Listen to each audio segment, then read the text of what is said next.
आता उन्हाळ्याची सुट्टी लागली की मुलांना रोज दुपारी खायला काहीतरी लागतंच. तर त्यासाठी मी आज गव्हाच्या पिठाचा एक गोड पदार्थ बनवणार आहे. त्यासाठी मी इथं हे गव्हाचं पीठ घेतले 1 वाटी. या वाटीने मी सगळं प्रमाण घेतलेले.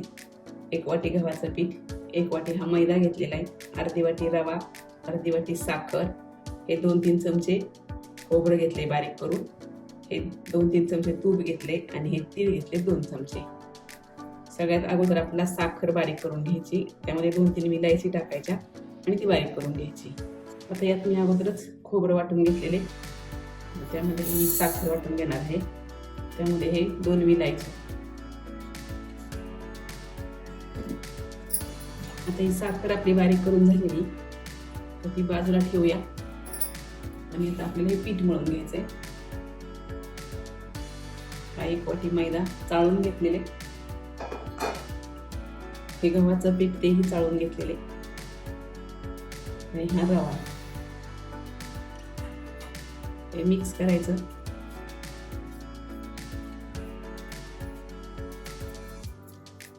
आणि यामध्ये अगोदर तूप टाकून घ्यायचं आणि ह्या पिठाला हे तूप चांगलं चोळून घ्यायचं. आता हे तूप आपलं व्यवस्थित चोळून झालेलं आहे. पिठाला अशी मूठ पडतीये, म्हणजे व्यवस्थित झालेले आहे. आता यामध्ये ही पिठी साखर टाकून घ्यायची, तीळ टाकून घ्यायचे लगेच आणि ही खोबरे टाकून घ्यायचं. हे सगळं मिक्स करायचं आणि थोडं थोडं पाणी टाकून मळून घ्यायचं.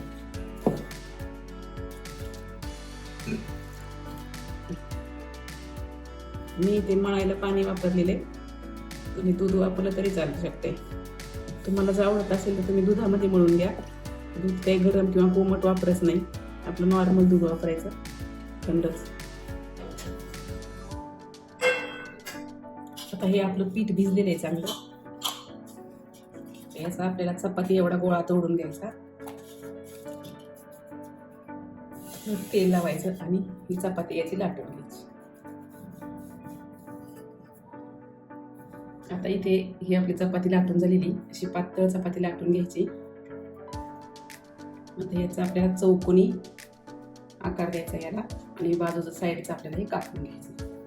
हा आपला चौकोनी आकार तयार आहे. आता याची बारीक छोटे छोटे चौकोन तयार करून घ्यायचे. याच काय करायचं, प्रत्येक आकाराचं हे एक टोक समोरून दुमडायचं आणि हे 2 टोकं विरुद्ध साईडने दुमडायचे आणि हे टोक जे आहे ते हे छान दुमडून घ्यायचं, जास्त दाबून, म्हणजे ते तेलामध्ये सुटलं तरी काही हरकत नाही. हे असं सगळं तयार करून घ्यायचं. या रेसिपी बने माझ्याकडून पीठ मळून तयार झालेल्याचा व्हिडिओ शूट झाला नाही, तिथून पुढचाच झालेला आहे. हे पहा, हे असं पूर्ण असं सगळं दुमडून घ्यायचं. हे मात्र जास्त दाबून घ्यायचं. आता हे सगळे आकार देऊन तयार आहेत. आता हे सगळे आपल्याला गरम तेलामध्ये तळून घ्यायचं. आता हे तेल तापलेले, यामध्ये एक एक सोडून घ्यायचं आणि हे मंद गॅसवरती तळून घ्यायचे. दाब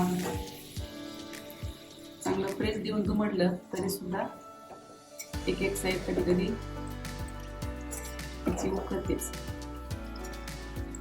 पाटे मुण्याचे निसटले, हे असं मंद गॅसवरती थोडं थोडं हलवत राहायचं.